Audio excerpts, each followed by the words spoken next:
Hoodrich Radio is the voice of DJ Scream on your airways. My dog Moran is here. We got a special guest up in the building. She goes by the name of Miss G.I. Yeah, she came in smelling good as hell, y'all. Thank you. What's happening? Welcome to Hoodrich Radio. Thanks for having me. Now, who's your actual manager? My actual manager. Are one of these guys your... One of them is my best friend. And Who's Devin, your best friend? That's my best friend right there. That's her best friend? AJ makes That's your manager? Nah, Devin is, that's like my homeboy. He just make things Your happen homeboy? for me. I will tell you, this is the most dedicated homeboy. Yeah, he DM'd is. us I've been knowing him for years. 30 times a day for 30 years to get this interview. No, it wasn't that bad. But we definitely salute your team for being very professional and very being on time. He got that suit on and everything. Yeah, He's we professional. see. It's real. He told us stuff about our show. Hey, I know about Hoodrich Radio. This is what you guys do, and this is why G.I. Jane would be perfect for the show. Man, I'm telling you, one day he should be somebody's A&R. He really be on top of that stuff. Okay, all right. Well, you got your shine, my brother. Now let's talk about you. Tell us a little bit about your story. I mean, we know it, but tell everybody a little synopsis of, the brief synopsis, I know y'all done heard it 50 million times, but y'all gonna hear it 50 million more times, is I moved to Atlanta about 7 years ago. What brought me here was mostly my battle with cancer. I'm an ovarian cancer survivor, 2-time survivor, and when I came here to Atlanta, I got overwhelmed with support by people. I didn't get that support back home. Where are you from? And I'm originally from Cincinnati, Ohio. Okay. So when I got here, it kind of helped me flourish into things I wanted to do. I was used to being a bartender, so I did that. And amongst that, many opportunities came about for me. I was in a lot of people's music videos, just a whole bunch of different things. And then from that, I got into a movie, Shaft, which just came out in June with Samuel L. Jackson, and that was a big deal for me. So now I'm kind of breaking into the industry of acting. Okay. So that's where we're going with this. And entrepreneurship as well. Tell us about some of the stuff you be slinging. So on the other side, I do have my own business line, which is Christine Clark Cosmetics, and with that, I sell skin, hair. Well, I wouldn't say makeup because mine is just basically about, natural skin. So those type of products for the body and stuff like that. So right now, what I've been pushing the most is the Classy Trust Beauty box, which a lot of girls know because they like to come and get my bundles and wigs. And it's in a cute little box, so that's kind of like my little gimmick to get people to buy it. But what the most is important about it is that everything that I'm doing is mostly for alopecia, lupus, cancer victims, and I got a kind of fundraiser going on with that too, so stay in the works with that with Emory Hospital. Okay. Oh, that's tight. What made you want to get into the entertainment industry at all? So originally when I went to college to be a public, to do public relations.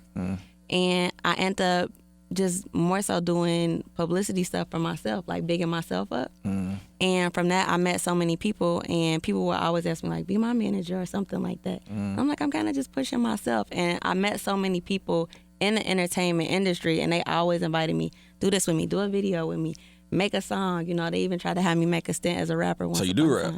No. Yeah, a few bars. You do rap. I did say it, but I did, I have a song produced by Lil J at one point in time, and I did make a record with Too Short. Okay. One time. So, but it really wasn't my comfort zone. Maybe you never know with what's going on in the world. I might get back into it. It just wasn't something that came super naturally to me. Acting comes naturally to me. All right. So. Are you a part of the Hot Girl Summer? Are you? I think I'm more a part of Grown Woman Season. Grown Woman Season. Okay. So that basically is her way of basically saying she lost in Hot Girl Summer with all the other hot girls. What? It's okay. It's all right. Nah, that's not what I said. It's okay. That's the politically correct way of accepting an L. It's okay.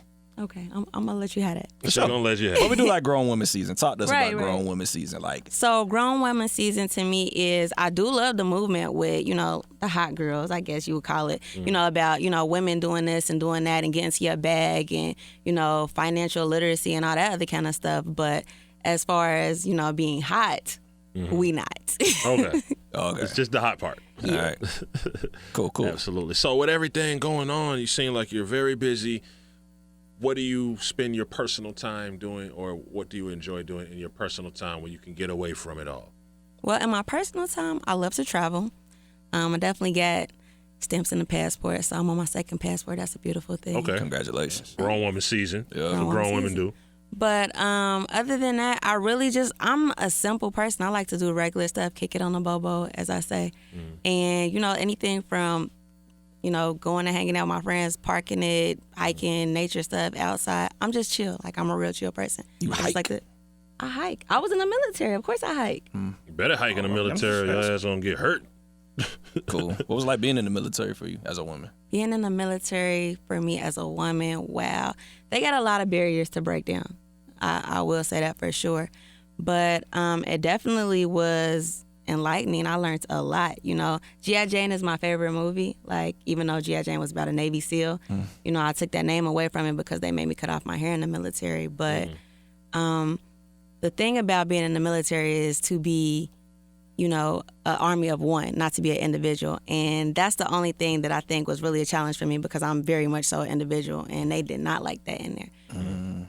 Well, so as a veteran, were you offended when Colin protested in the NFL? Were you offended? I wasn't offended because I think it stands for something bigger than that. You know, I don't knock anybody for, you know, because a lot of people are backed up from going to the military right now. And I can understand what we got going on in the office, and it might not even be safe for you right now.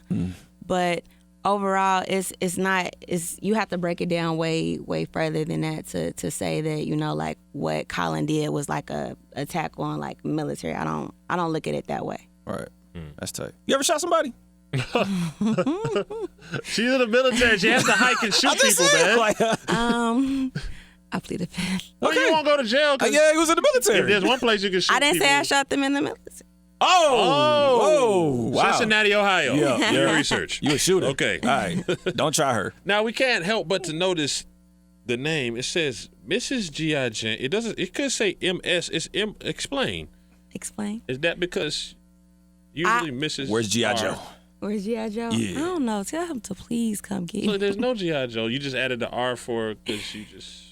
Well, I take it more so as a dedication to what I got going on, which is right now as Miss G.I. Jane, you know, like perseverance, dedication, stuff like that. Like, it's not, you know, about being with a man just because you're a missus doesn't make you, you know, being married to a man. I mean, look at Queen Elizabeth, and she ain't have a king. But wasn't like that kingdom given to her? Like, wasn't it passed down? Look, I'm just saying. Like, wasn't it passed I think what she's getting at is more part of grown woman season. She just feels like... You don't have to stand behind a man. You know, it's not about that. Okay. Okay. All But right. there's some men Mrs. that you like him, like men that like you. Right. So Come on, missus. Stop acting like... give us the goods. Yes. What good? If y'all somebody wanna wants to know? bag G.I. Jane, what they got to do? What they got to First do? of all, or them- is she already bagged? First of all, bag me. I don't know about bag me. They might want to get in my bag. But, Okay, Okay. You're not from Atlanta. Bagged is a positive term. Oh, okay. I'm just saying because I feel like you possessing me when I'm in your bag. So, but with that won't said, It's not that deep, but I ain't. I don't We won't know. argue with that today. But I mean, it be people out there shooting they shot, but they just don't come correct. So I really don't be. I don't know. Atlanta is different. Give us Dating in three Atlanta is different. characteristics of like an ideal mate or companion. Just three light ones. This is Just so funny because people I will really have a kind of I just made idea. a post about this on Instagram last night. Okay. And it wasn't 3. I think it was like 4. I had said something like good conversation, Okay. consistency. Okay. They gotta be. Music is a big thing in a relationship for me. If you don't like the kind of music I like, we probably can't work because I pay attention to the type of music that guys listen to. Let's Yes, please she talk. said that's turn-ons, sitting in the car, listening to music, good conversation. So what type of music do you like? I like neo soul. I like Okay. a lot of old school. I definitely have an old soul. If I get in a car with a guy and all it is rap, I'm like, oh, he's not a lover. I can't. Because that means you're trying to break my heart. Why would you want to break my heart? That's a. I don't agree with that. You don't? No. We might get deep. You know how many that love- could get deep today. God bless the dead. Nipsey Hussle has a lot of uplifting This is true. songs about Tupac made relationships. keep But it up. I'm saying, like, when I'm getting in the car, you're not listening to Nipsey Hussle. You listening to, I mean, I don't want to call, because a lot of the celebrities are my so you friends, know so I that don't want to call driving- their music out. But, you know, some of it ain't for the good. It's just like, I'm just like, My cop out for not driving to like really slow R&B music when I'm in the car with my wife is that I might fall asleep. or 'cause she it's might so- reach over and she might, I don't Well, that's all different. That's a Right. different conversation. I'm talking about fall asleep because you're listening to, slow music is for an occasion. Absolutely. My opinion. And what it's if for an occasion. has anybody ever tried to use slow music as a way to get at you? Plenty of times. We And that actually didn't call, offend you? back home, we call it PCP music. PC, okay. PCP, pre-cooking the pussy music. Like that music that you ride to on your way home from the club. You know, you about to go pull up on somebody. I'm calling you. I'm outside. Oh. Right. Okay. Learn something new today. I learned a few. Cool. PCP. Say it again. PCP, pre-cooking the pussy. Okay. You're getting it ready. You warming it up. It's Okay. marinating. All right. Does it work? You know, music put people in the mood. Just For like you. you said. I mean, I'm always listening to that kind of music. All right. But I mean, if I had a couple shots of Hennessy, I mean. Okay. Okay. All right. So you prefer neo soul and R&B primarily, but you do have a ratchet I side listen where to, you know, the city girls and all that and kind of stuff. I do, but like I can only listen to it so long. I work in the club, you know, that's my night job. So it's like in my spare time, that's not really what I want to listen to. You know, it's only so much 99 taking up for 2000, you know, pop your ass. It's a mood music. We get it. Yeah. All right. So one of the most important questions on Hoodrich Radio that we ask everyone, and this actually determines whether or not you'll come back, is ask her, Moran. Can you cook? See? Interview over. This is how we like. Oh, it's somebody last week said they could cook as well. A guy asked me this question too, and Thanks for coming to Hoodrich Radio. We Don't do appreciate me you. like that. Thanks for coming to Hoodrich Radio. And he told me that it's not fair that I'm always saying that I can't cook, because he cooked for me a couple times, and when he was cooking for me, you know, I stopped him in the midst of what he was doing, and you know, changed the ingredients up and whipped them up a little different and whatever and whatnot. And he was like, "For you to know how to do that, you must have some experience in the kitchen, but you always telling me you don't know how to cook."